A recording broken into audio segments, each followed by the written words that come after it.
Hey gang, what's going on? And welcome back. It's another Sunday night here at AFTERBUZZ TV talking about the brand new episode of Season 8 of The Walking Dead. We're here for Season 8, Episode 2, titled The Damned. We can't wait to break down the whole thing for you guys. This show is freaking nuts right now. We're going to break it down for you in just one quick second. You're tuning into the destination for TV superfan discussion, AFTERBUZZ TV. And now, let the buzz begin.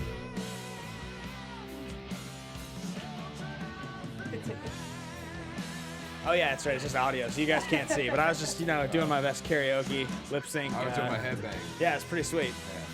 So the episode was called The Damned. I don't know if you guys see the, because it's the song is children. Anyway, so this is AFTERBUZZ TV. We're here. Derrial's back. I'm back. I'm in the house.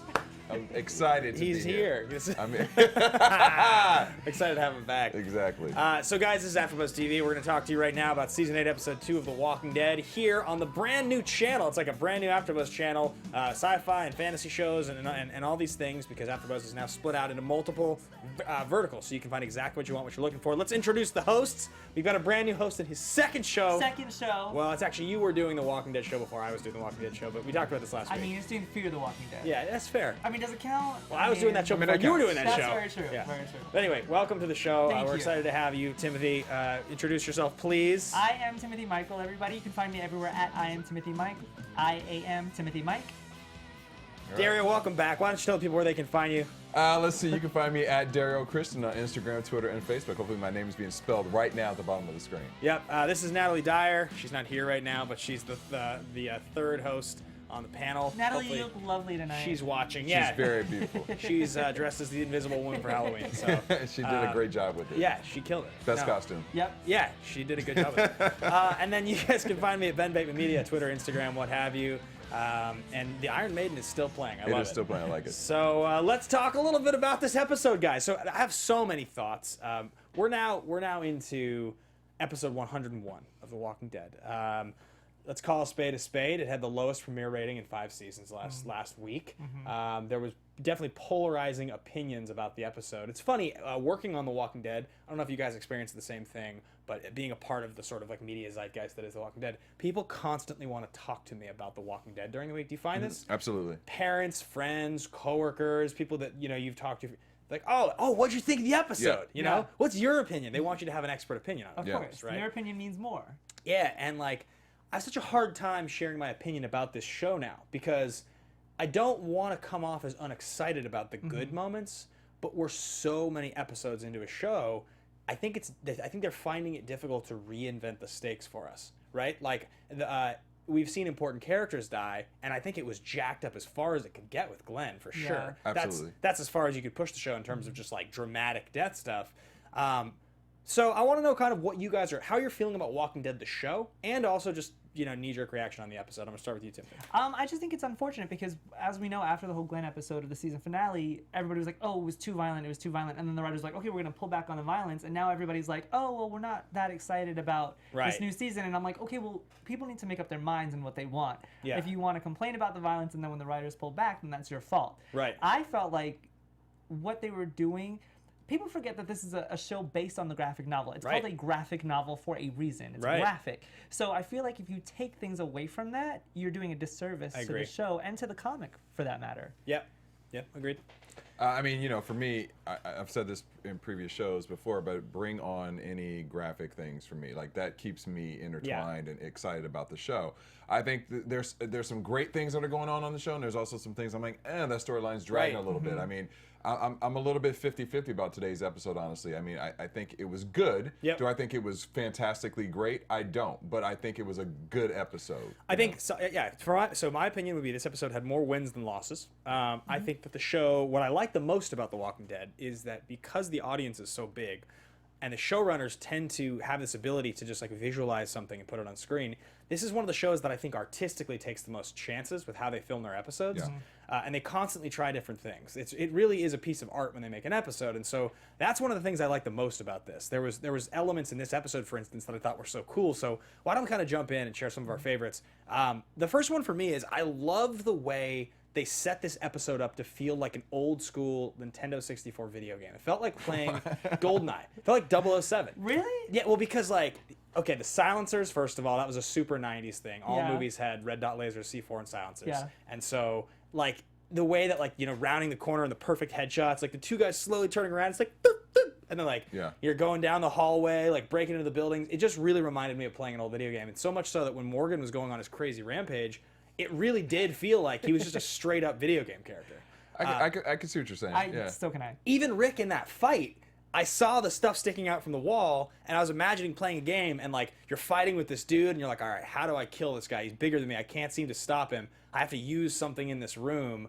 Oh, Morgan picked up the guy's gun. Now he's got two guns. Yeah. It was Right. totally a video game. It was video game like. And I'll bet you that was intentional. I would be surprised if that wasn't somewhat intentional, because I picked up on it all throughout the episodes. And I thought that was really, really cool. That was one of my favorite things. What are you guys? I think one of my favorites was, you know, I like statements. You know, that's always been a fan of, for the show for me, I've been a fan of their statements. So when Morgan said, I don't die, he was just so arrogant when he That just was said, cool. I Yeah. don't die, you know, and I like that. You know, I like those key moments and the key lines that I think those are positive things that The Walking Dead delivers. You know, they have some great one-liners. I think what I loved about this episode was not only the cinematography, because there were some really awesome shots with Rick walking down the hallway, the hallway shot was bookending of the gorgeous. montage of the faces in the beginning and the end. Yeah. I like how they bookended it. But not only that, but the juxtaposition and the character development in this episode was really awesome, because we got to see, just speaking on Morgan really quick, his battle on the inside, which we'll talk about, and then Tara versus Jesus. Yeah, Like, there was a agreed. lot of, and then Ezekiel versus Carol. There was a lot of character conflict, and I want to see how that resolves. So I can see what they're setting up. So I'm excited about it. Yeah. Yeah, I think if you're talking about sort of that battle, some of the weaker moments to me were, and this tends to be in television in general, you know, arc is great, but when you watch a moment in a show at this level, this far in, you know these characters this well, and they give you a cue, and you pick up on it, and then it happens exactly the way you expect it's going to happen. Those are problems. That's an issue, and that's a storytelling problem. There was two different instances in this episode that were both very much like, really? Like, it's you guys are really just going to do that? So Aaron and Eric saying, I got this, I'm going to go. And he's like, are you sure? And he's like, I got this. Yeah. And of course, by the end of the knew, episode, Yeah. we all just like looked at each other like, We did, yeah. yeah, obviously, like he's gonna be dead or at least Yeah. shot by the end of the episode. Right. There's no question, right? And the other one was, and the one that I had the bigger problem with was Jesus and Tara and the guy, and Jesus wanting to. It was so reminiscent of how frustrating Morgan used to be. Yes. And the whole thing with the wolf, and it's just like, come on. You came here to kill these people because they're killing you. That's what they're doing. They're murdering your friends. They are going to shoot you, that mercilessly kill you. Your friends have died at their hands. So what are you doing trusting this guy? Like, you're not trusting any of the rest of these people. The rest of the group is just shooting people. Right. Yeah. So that was an issue for me. Those were the two big problems. Like, but you know, they were obviously bookended by some pretty cool stuff. So I think there's 4 groups in the episode. Why don't we just kind of go one by one? I think, you know, Tara and Jesus and their group, I think that's a good place to start. So the first question I have for you guys is, how do you feel about Jesus' attitude? What do you think? I mean, I was a little taken aback by it, because we know Jesus as this kick-ass, like, I'm going to do whatever it takes. I'm going to save Rick, and I'm going to save all these people and do what I need to do and practice my martial arts on everybody. Yeah. So I was a little taken aback by his, you know, he might not be one of them stance, this, oh, I'm going to side with my humanity. And I don't say that as a negative. I think that once you cross a certain line, you are crossing into that inhumane kind of realm, but at the same time, like you said, you're there to do a job. You're there to kill people, Right. because they are killing you. And I was just overall taken aback by Jesus' stance. Yeah, and the fact that Jesus even wouldn't, you know, shoot at certain moments of the show, and it just didn't make sense to me, you know. Right. Yeah. 'Cause it just, I didn't believe that part. Yeah. You know what Yeah. I mean? So I did have a problem with that. And if we were talking about issues that we had with the show, my 2 main ones were probably when Morgan and his team opened the door, and Yeah. then there was just like this frozen kind of moment. Yeah. I don't know exactly what that was. Maybe we'll talk about it. And then when Mara, who I actually liked in this episode, I thought she was a kick-ass female Yeah. character, and I wanted her to last a little bit longer. But when the walker was coming up on her, Yeah. nothing. No fighting or anything. That's what I mean. Like, Yeah. I feel like everybody in this episode just had these frozen moments where Yeah. I was Yeah. like, what's happening? Well, so a couple things there. I have a couple thoughts on that I think make those a little more defensible than you think. The first one is that I do think when you have something like a big action-filled shootout type of show, and it's part of this like zombie trope that we have seen now just year in and year out, all different mediums, whether it's comic books or it's movies, it's TV shows, the sense that like you would just understand how to act in a zombie apocalypse, you would handle yourself well. And like, think about it. How many times have you, I don't know, like in your kitchen, you know, opened up a cabinet, forgotten what's in there that you were looking for, shut it, and then 5 minutes later gone back? You just have a quick brain fart, right? Like how many times have you been, I don't know, running and like, you know what I'm saying? No, like, I get what you're saying. Instincts, reflexes, reactions, things, your mind goes somewhere else. You don't realize that you're running and it's a red light. Like just these things happen. And so I think with her, you know, she's having this moment of realization where she has a moment. Oh, we're trapped. These walkers are going to get us. And in that one moment, she doesn't catch this walker coming up on her. Sure, maybe she could have pushed him off, but she didn't. And I don't think that in real life, like necessarily, I would have had the foresight if I was taken aback by some big epiphany. I mean, I agree with you to an extent, but on the still side of this is that they're in the middle of a war still, so you're going to be a little bit more on guard. If anything, I would feel like she might be even more alert, you know, and just paying attention to what her environment is because you are literally in the middle of a gunfight. Yeah, you know? I think the other one too is like they set up the idea that these guys aren't going to be able to execute and they don't even have none of them shoot. One of them shoots, right, and then the other guys freezes up. They show him shaking, like. Again, you know, I can practice something 100 times. If you've ever had like a friend who's competed in anything athletically, you watch them win and do it and run at that speed or lift that weight or whatever it is in practice over and over again. And then in the moment, very often they can't live up to that expectation because performing is different. And so you're expected to shoot a person right there when the stakes are high. You freeze up. Yeah, you have your moment. You lock up. And I think that's what they were trying to demonstrate there. I think they were trying to juxtapose that sort of realistic thing, and then because they're on the other end of it, of course, there's the really unrealistic stuff in Aaron's story where like our characters are the worst shots in the world, shooting from basically no cover, and we can't seem to hit anyone, and none of our guys get hit until one gets hit. Like they got 2 of our characters hit in the end when like they were basically just ducked out from the side of barricades, getting shot at from like 20 feet away with automatic rifles. Like that was crazy to me. So, Manded Hugh, if I'm pronouncing your name right, hopefully I am, on the chat says that everything involved in the firefighting felt like it was rushed a bit. And I do feel like it was a little rushed. Yeah, one I thing feel like they were trying to compact a lot of things in this storyline to, you know, get through that fight and then, you know, whatever the next storyline is going to be for the next episode. But it did seem a little rushed. Here's what I didn't get. Aaron and his gang appeared to be winning the firefight throughout the whole episode. But then in the end, there seemed to be this, like, I don't know when it happened, but a shift, and all of a sudden they were losing and retreating. Yeah. When did that happen? How did they start losing? I don't know. Maybe I didn't catch that, but I didn't catch it as a retreat. I caught it as because Mara fell after she got bit, and then he ran over the people with the barricade car. I didn't think that they were retreating. I thought they were like, okay, the job is done. Oh, they were getting out of there maybe. Yeah. It was just Eric that he was getting out of there. Exactly. I think as soon as Eric got shot, in terms of Aaron's character, I feel like, I mean Eric. Did I say Aaron? I meant Eric. When Eric got shot, I feel like Aaron just wanted to get out of there to save Eric. Well, I'm proud of myself because I actually remember Eric's name offhand, which has never happened to me in 3 seasons of covering this show. That one character, for some reason, I can't remember. But let's not ignore the elephant in the room. That one character is The Walking Dead about to do what every show on television does and play into the worst trope on TV. Like, they killed off one of the only two gay or lesbian couples. What, last season was it? Last season, yeah. In the middle of the biggest shitstorm of that topic, like the whole entire topic, that's all that was going on in Hollywood at that moment. Yeah. Are they really going to do it again? There's one gay couple left on the show. I don't think he's going to die. I don't know.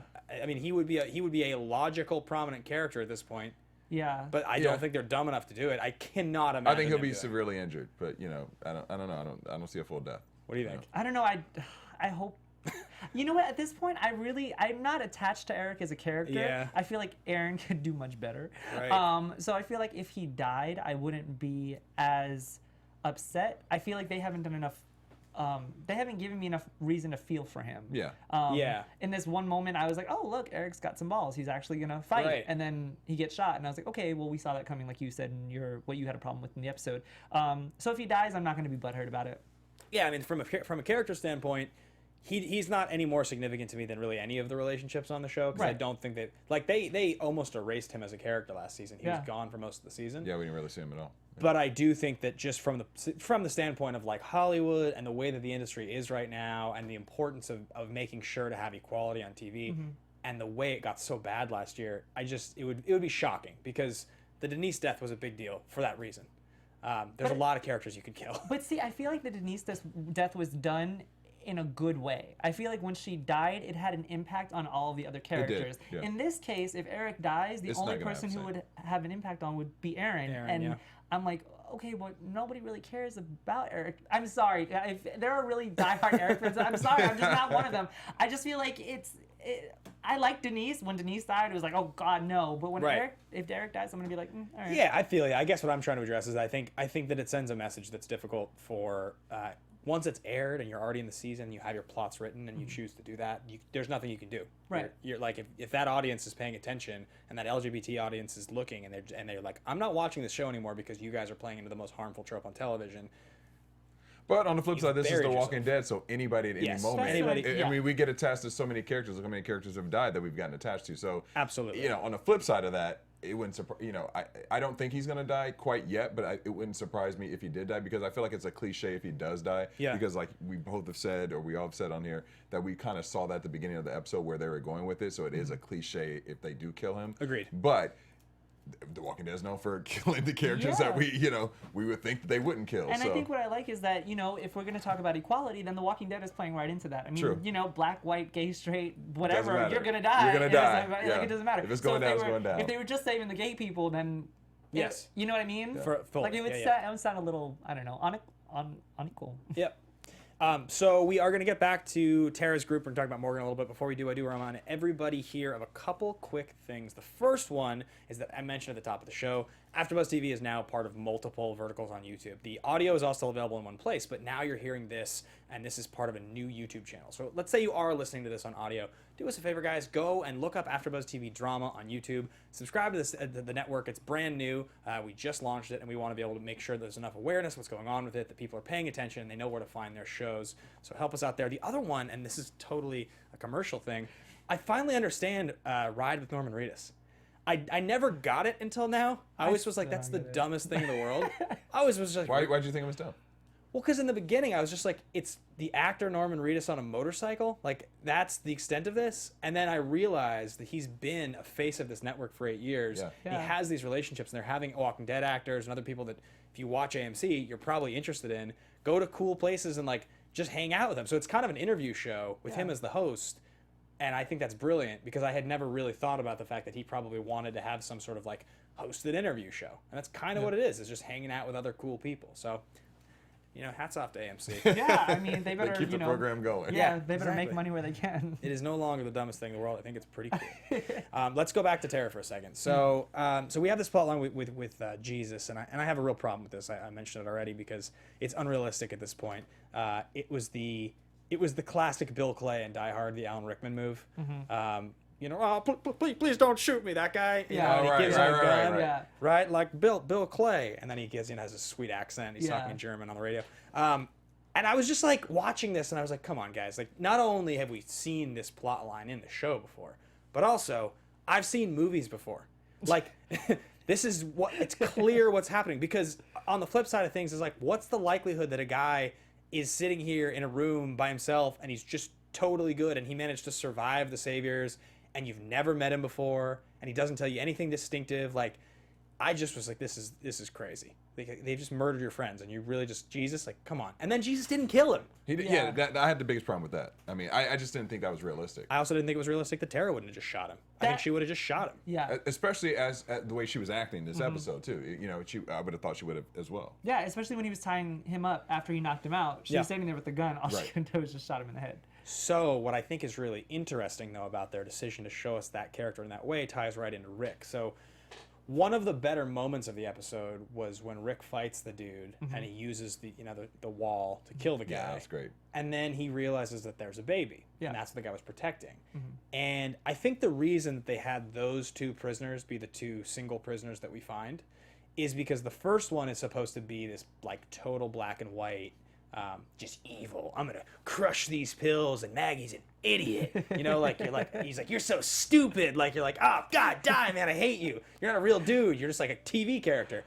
Whereas the other guy was supposed to seem evil and villainous when you first meet him, and then you realize He's taking care of his kid. Yeah. which kind of is supposed to suggest that either one of those guys could have been the same guy. You don't know. He could have been telling the truth. He could have had a family. Like, you don't know. And, you know, obviously whatever side of the battle you're on is the side of the battle you're on, but I think that's why they chose to set it up like that. I think what my problem was with that and that whole rationale is that when it came to Tara and Jesus and Dean, who was the guy in the closet, who beat on himself. Yeah. It's hard to be on yourself. Yeah. Dean, like, he talked. He told them what was going on. Whereas when Rick and this guy, I don't know his name, had the standoff, the guy didn't say anything. Not, I have a daughter in the next room. He Not, said grace. Hey, He said grace. He Remember? said grace when he was getting choked out. But, Yeah. like, before that even happened, like, if I recall correctly, the guy made the first move on Rick. Yeah. Instead of, you know, being like, hey, I have a daughter in the kid next in here, room, like, yeah. let's talk about it, like Dean did. Yeah. Maybe he could have, you know, appealed to Rick's, you know, humanity or something. I think he would have, because, you know, I think Rick looked, when he saw Grace, he looked at himself as that's like his daughter, you know. Yeah. And I think it put it in perspective on things that he had gone through, you know. Yeah. So that probably would have worked to the guy's advantage, to his advantage more, you know. I would have thought that Jesus, like, my thought was, like, even if they weren't going to kill the guy, shoot him in the leg. Yeah. Shoot him in the leg. Because he can't get up. Don't tie him up and knock him out. Because somebody's going to, like, just shoot him in the leg. He'll be in pain. He's not going to follow you. Like, you know what I mean? Yeah. Maybe he'll bleed out. Just disable him. I hear what you're maybe. saying. But if, like, somebody will help him. Yeah, I don't know. I did, that part was, I didn't get it. Yeah, but then we look at it and we go, you know, we give shit to, you know, Jesus about not killing Dean right away. Yeah. But then we're giving shit to Rick about not killing the guy. But the only difference was the other guy was evil. This guy was a father. Like, well, I don't give. I'm not trying to give shit to anybody. I think my point was that if they had just shown us one or the other, Right, I don't think it would versus- have resonated as much. It was important that they showed us both in Yes. the same episode. yeah. So one of the lines that Tara says in that scene is Jesus says, "This isn't who we are, or this isn't who you are," and she says, "It is now." So I was trying to decide if I felt like she was angry or if she really meant that. Like, that is who I am now. Like, I don't trust the world to take care of me. There is no government. I don't get to be taken care See, of. that's how I took it. Is that Yeah. she's at her level of what reality really is, and Yeah. and that was her way of expressing that. Yeah. You know? I took it to be where she was very serious about that. So I think every character comes to this point in their apocalypse life where they have to get to, you know, will I do anything to survive? And if Tara is at this point, I do feel like there's a little bit of vengeance and anger there because of Denise. I feel like when you're in this apocalyptic world, finding that one person who you can rely on no matter what is very rare. So of course she's going to be angry about it. Just like Aaron, if Eric dies, he's going to be angry about it. But at the same time, I don't know, I can't blame her for not wanting to kill whoever she needs to kill. Right. Okay, so quickly before we jump back over to Rick and Daryl, I had something else that I wanted to point out that I can't find anymore that I was talking about. So, because I have all of these pages and I can't read my own writing. So Did it have anything to do with Ezekiel and Carol? Because that was an interesting storyline. no, where- I think we'll get to that one. okay. I think we'll get to that one last. Okay. I just wanted to. So Tara. Oh, this is what it Yeah. was. So Tara says to Jesus, "It doesn't matter what you think because Rick will side with me." And Maggie will side with him. Maggie will side with them, yeah. and it threw back to last week, which is when Rick says to Maggie, "After this, I follow you," which I think is foreshadowing that Rick is going to realize that they've been too violent. It's too much bloodshed. And that, in fact, Maggie is right, and her, more forgiving ways, taking prisoners or something like that, that's what they should be doing. I think Rick already realizes that after he killed this guy and he sees the baby and That- his reflection in think- the mirror. I think he's already on that route. yeah. I think so too. So did you guys see at the premiere there was one of the reporters was asking they were reading a line from the show and they were saying Rick or Shane, and the cast members were like and the writers were all getting it wrong. Because like the idea is that Rick has basically just become Shane. Become Shane, Yeah. yeah. I mean, theoretically, he has in a lot of ways. you Yeah. know? I wonder how the show would be, like. I wonder how they would interact now if Shane were alive. I can't. Shane was like as tough as he was like too soft for this world. I feel like he's too cleaned up. Yeah, I don't know. I mean, I don't know what they would actually be like with those two, because I still feel like there would have been some competition down the line between the two. Yeah. Well, then Laurie's dead now, so who Yeah, even knows, that's true. right? I don't know. I feel like if Rick started off nice and now this is where he is, and if Shane started off crazy, I feel like he just would have gone off the Shane the just deep end. Shane just is Negan. Yeah, pretty much. Pretty much. Pretty much. And maybe that's what we're supposed to kind of think about is like what would happen to somebody who's already battle hardened. Yeah. I mean, Shane wasn't really that evil. He just was trying to tell Rick how it was and kill Rick, which was pretty bad. And an ego got involved. Yeah, So. exactly. Exactly. So I think with Rick and Daryl, I think that did we miss anything super important? They're rummaging. One question I do have, and I guess we'll hit it now before we get back to Morgan and or not Morgan, Ezekiel and Carol, is Morales, this guy who was in Atlanta, who's from season 1, who, like, I don't know about you guys, but I haven't gone back to watch the beginning of Walking Dead in a long time. I catch it when they do the marathons right before the season starts. So There's just too much content. I don't have, between sports and comic books and movies and TV and magic cards, I just have no time. So Ben's very busy, you guys. well, it's like I have a hard time doing anything more than once because like I feel like I should be covering something I haven't done before. So I don't remember this guy. Like I looked up some shots and watched a scene before so I could try to remember. Yeah. He's like a relatively small character in season 1. He was only in 4 episodes in season 1. And he looked different. I mean, he was a bigger guy in the beginning of the seasons. Yeah. And you said you guys had him in. We had him on. We actually interviewed him. If you check out some old episodes of our after show, maybe like a year or 2 ago or 2 years ago, we interviewed him. Cool. We had him on the show. So fun. Maybe we can get him back in here. Yeah, he was great. So he shows up and he says to Rick, I've alerted the Saviors they're coming back. So here was a complaint that I had, and I hope, guys, that if you're listening or watching, we're not complaining too much. I feel like we're trying to balance it, but a thought that I had was that, like, I really thought that the organization of this episode and where they were was super confusing. Because he says, like, the Saviors are coming back, and I was thinking to myself, well, where are they coming back from? Because I thought, like, the main Saviors are all, like, hiding, and, like, Negan's trapped in a trailer surrounded by zombies. Right. And this is, like, an outpost, but it looks very similar to the main compound. And so where are they? Who's out there? Who's coming back? Like, I was totally confused. I was also confused. What did Rick do with the baby? Yeah, that was that was my bigger question. What did Rick do with the baby? Actually, yeah, that was one of my main criticisms too. Is where there's 3 different groups. Where are they? We understand that Carol and them are in the woods. Got it. But then Morgan and his group are outside of the satellite. Where I don't know what that is. Something, yeah. And then they're inside. It just looks like they all. And then Daryl and Rick are in this compound warehouse looking thing too. It was just very confusing. I would like to have maybe some names to destinations. Maybe that would clear something up. Because they all look kind of similar. Yeah, you don't really. Yeah. That was definitely confusing to me. And so I think, and I mentioned this right at the top. What's hard about this is because the stakes are so low for our main characters. They're not going to kill Rick. So Rick's gonna get out of it, which makes ending on that cliffhanger really dissatisfying. Yeah, because like, what's gonna happen? Daryl's there. Like, sorry, Morales, you're probably gonna get like cut and taken captive. Like, it's not convincing to leave me with Rick in danger at the end of an episode right now. Right? Yeah. No, It's just no. not. Yeah. Maybe if it was the end of the season and we thought that his contract was up and they were gonna be done with him, but like, not in episode 2. Yeah. I just can't see it happening. Yeah. And it's also interesting. I thought it was interesting the fact that this is the first time I feel like The Walking Dead has actually brought back another character like that, like Morales. Really out of old, all yeah. these seasons. I mean, I've never seen them do that, unless I'm wrong. But I've never seen Morgan. them do Morgan. Well, we- Morgan, yes, true. Morgan, yeah. How do you guys feel about Morgan's? He's now back to being Psycho Killer Morgan. I like it, but the only thing, even that fight scene, honestly, I had a little bit when they all got shot. He and the 2 other guys got shot. Because I was like, does he have a bulletproof vest on? How did he get shot? Yeah. Or not get shot? And the other guys got shot at close range like that.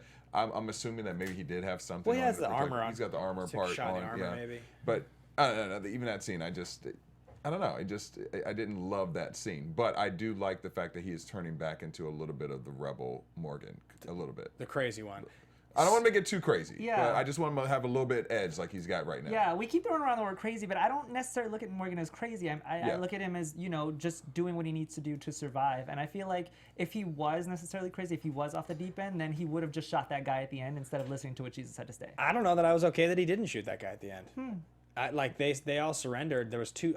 I noticed 2 things about that group. The first one was that a handsome guy opens the thing, and I knew he wasn't going to die because he's going to be a cast member. And the other one, right? I mean, let's just call it what it is. Right.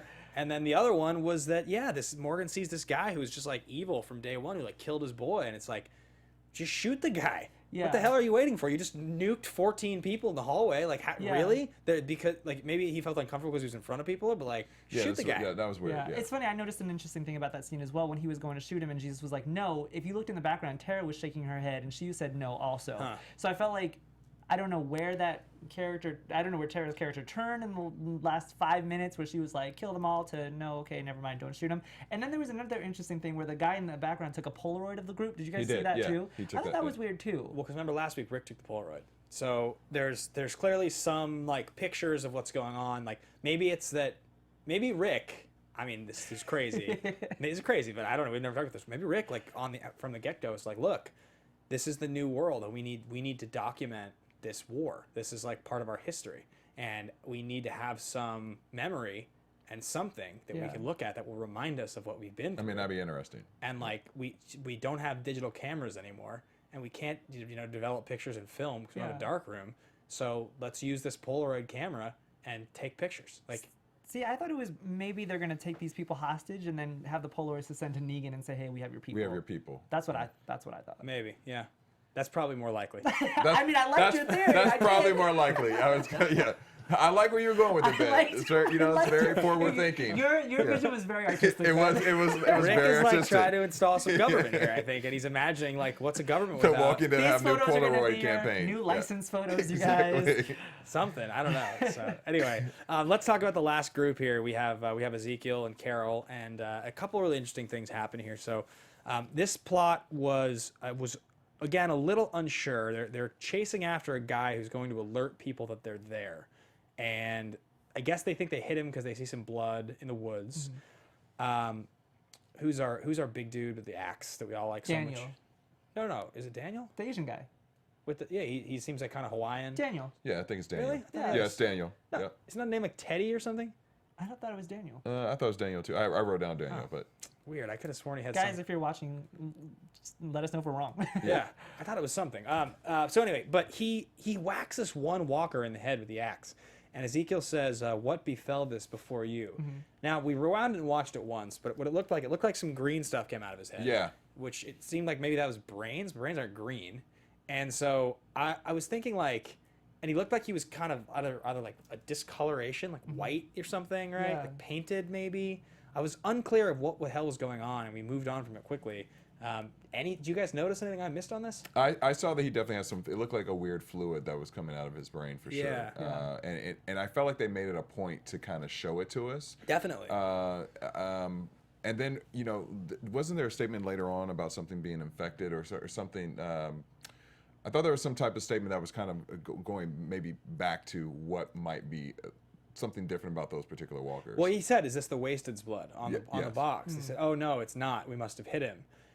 So I have my thoughts. You're not caught up on the comic, right? I'm literally in the war right now. I'm on the last. Okay. Bit of the So war. guys, we say this every week, but we will talk about comic book related things in the last minute of the episode after a spoiler alert, just because we don't want to address comic book things. But I will mention something here that I don't think it is, but I think I know what you're gonna say. yeah, I don't think that's what it is. Okay. But We'll talk about but it. it might be. Yeah. So anyway, yeah, they're chasing after him, and there's an interesting interaction during this sequence between Carol and Ezekiel. They've been kind of dangling this like romantic carrot a little bit. It's not like totally there, but there's something there. Yes. And they have a conversation, and I love Carol's face. She's just such a good actress. She is, yeah. She's just such a good actress. Melissa Like, McBride is amazing. She's great. yeah, she's and I love that she's just like looking at him, just like.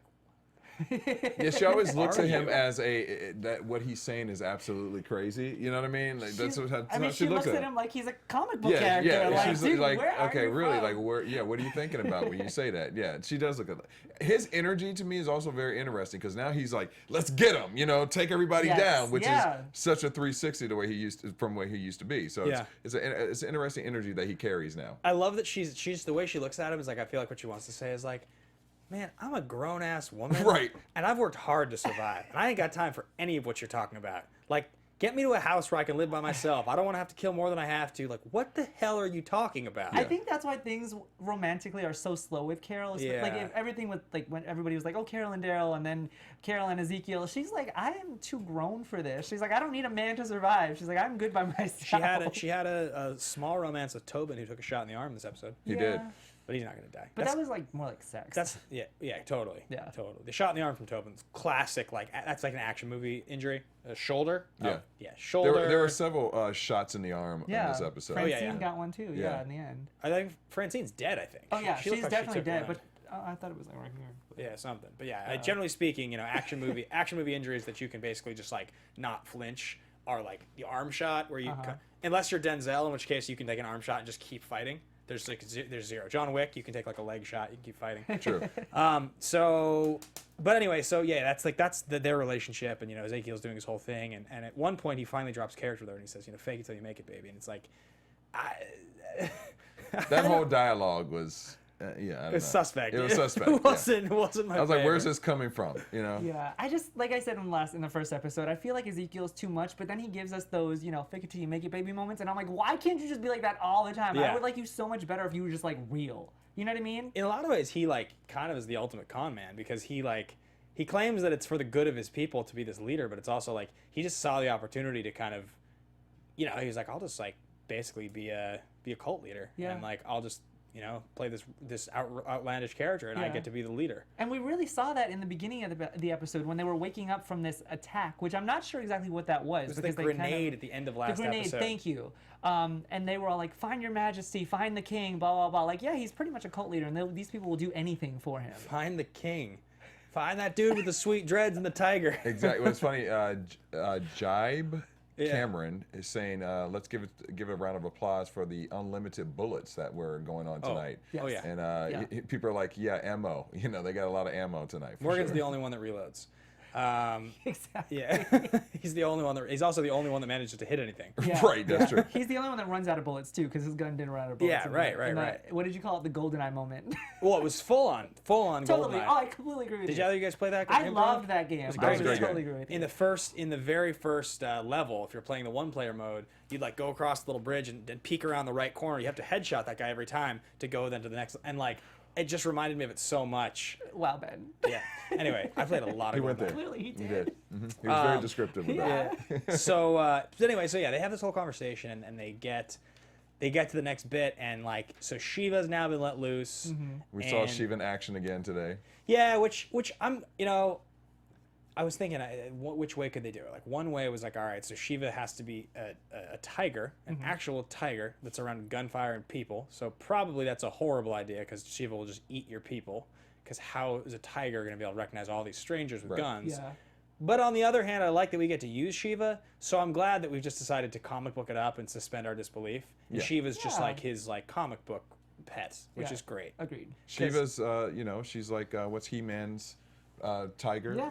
You know, that's his He-Man tiger. So, do you have a bigger problem at this point, Derrial, with Ezekiel's dreads, Shiva? I haven't said anything yet about the dreads. Or, I think I let it go after last season. Or Father Gabriel. Listen, I still have problems with Father Gabriel. Father Gabriel's always going to be my biggest issue with this show. So yeah, I mean, there wasn't, aside from that conversation, and the one thing we mentioned in the woods with the weird, strange zombie, there wasn't a whole lot else. You know, our storylines, each of these plots sort of converged to.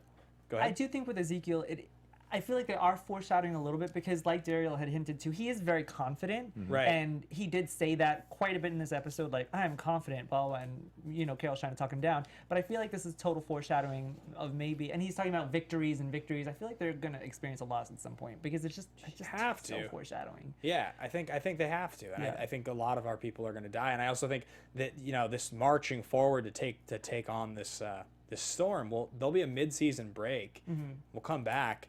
I don't think we're going to end the Negan storyline at the mid-season finale. No, not at all. I think it's an end of the season thing. Yeah. So they really are going to have to get a setback and experience some struggle, because there's a bunch of episodes of the show. Course, yeah. So yeah, I think that's pretty much the extent of what we've talked about so far. Do we want to jump into predictions really quickly before we get into spoilers? Yeah. Sure. Okay, great. And now, your AfterBuzz TV predictions. So I'm going to jump in first here, and I'm just going to say that I think Eric's going to die. I think the show's going to go there. I think it's a bad decision. with the ratings down on the premiere, I think it's a bad move. Just not like because I disagree with anything you said. No. I think killing any character on a show like this is perfectly fine because it is a show about characters that die. Yeah. But I just think from a writing standpoint, that's not an issue this show wants to have to deal with a second time, and I think they're going to have to deal with it if they go there. The only reason I disagree with you, and we'll talk about it in the spoilers, is because if you guys do read the comics, I think there's going to be a potential romantic thing going on if Aaron is now single. That's the only reason I'm looking forward to Eric dying. I know you see what I'm saying? I know what you're getting. Okay, so that's really the only. That's the only reason why. Yeah. I just don't think Eric's gonna die yet because once again, back to my same point, I just feel like it's just so obvious. That's what we're predicting right now. Right. You know what I mean? Because it was so obvious that was gonna take place, and it. We're not 100% sure where it's gonna go yet. Yeah. I just don't think he's gonna die quite yet. Do you have any other predictions? Well, I think that. Well, I mean. You start. I got a couple, actually. I feel like something's going to happen to Shiva because I felt it in this episode when he told the guy to let Shiva loose into the woods, and I was like, why? That's really weird. How is a tiger supposed to track you guys from the base camp? So I thought that they were going to, there was going to be like a scuffle or something. I thought Shiva was going to be done this episode, but maybe that's to come. I'm not sure.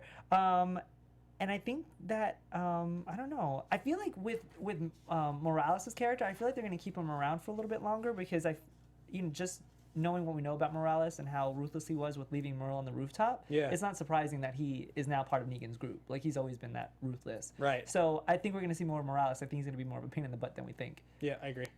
I feel like in a weird way though, there's going to be some switch from Morales and Rick. Like maybe he might down the line help them somehow. I don't know. I don't think he's going to be straight evil. I don't think he. Yeah, I don't think he's going to be. I think there's going to be some because they made a point of Rick saying, "Hey, I remember you from Atlanta." I feel like down the line there's going to be something that he goes back with Rick, helps that group out. I think that's true. All right, that's going to wrap up our basic predictions, guys. Let's sign off and then do a quick 60-second spoiler discussion. Timothy, where can the folks find you? Guys, find me everywhere at I am Timothy Mike. I am Timothy Michael.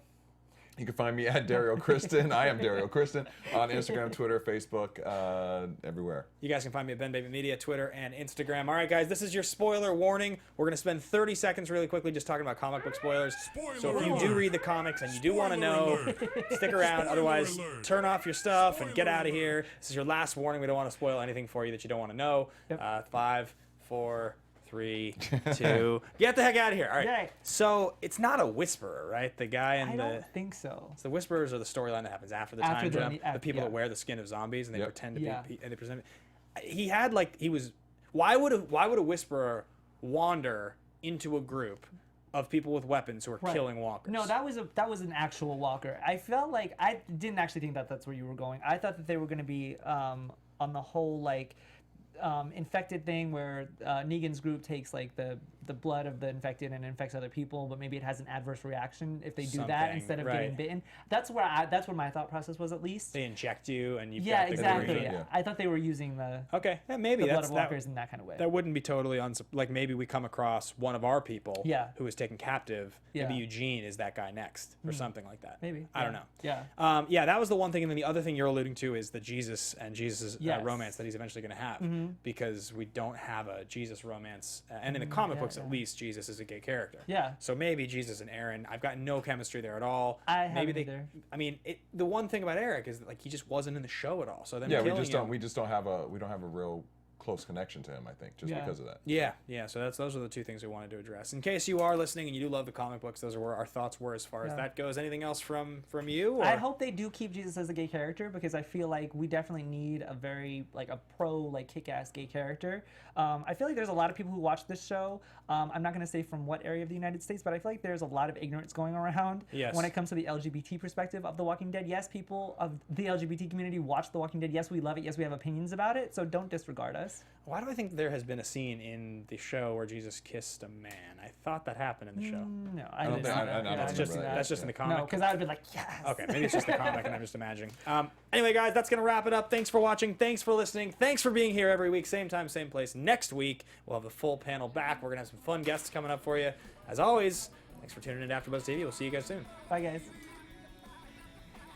From executive producers Maria Menounos, Kevin Undergaro, Phil Svitek, and the entire AfterBuzz TV staff, we would like to thank you for listening to the AfterBuzz TV network.